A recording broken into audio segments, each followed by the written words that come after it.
Bonsoir à tous. On commence avec la canicule. La Côte d'Or et la Saône-et-Loire seront en vigilance rouge pour canicule demain. Le Doubs et le Jura resteront en orange. Demain, à l'échelle de la France, ce sont 49 départements qui seront placés en vigilance rouge pour la canicule. Météo France en met 40 autres en orange. Toute la France sera sous vigilance. Même l'Hérault et la Lozère qui étaient épargnés jusqu'ici. Plusieurs records mensuels de température ont été battus ce dimanche. 41,5 degrés à Banca dans les Pyrénées-Atlantiques, 40 en Haute-Loire, dans les Deux-Sèvres ou en Corrèze. Une nouvelle cellule interministérielle de crise est en cours autour de Sébastien Lecornu. De retour par chez nous, 2 jeunes adolescents sont morts noyés dans le Doubs. L'accident est survenu ce samedi en fin d'après-midi à Besançon.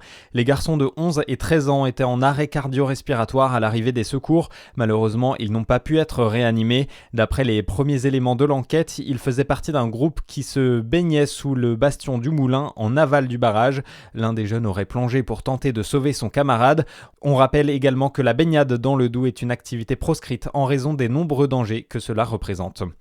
Le département de la Côte d'Or a fait son bilan sur les fraudes cette semaine. L'assurance maladie a détecté dans le département 3,2 millions d'euros de fraude en 2025. Cela correspond à une augmentation de 20% par rapport à l'année précédente. 85% des fraudes sont réalisées par des professionnels de santé, des centres de soins ou des audioprothésistes. Guillaume Bouteloup va reprendre ses fonctions d'élu lundi à Dole. Son arrivée comme élu d'opposition quelques mois après les élections municipales est due à la démission de Laetitia Jarot. La politique locale chevillée au corps, il s'est engagé dès 2017 dans la politique nationale en rejoignant LFI.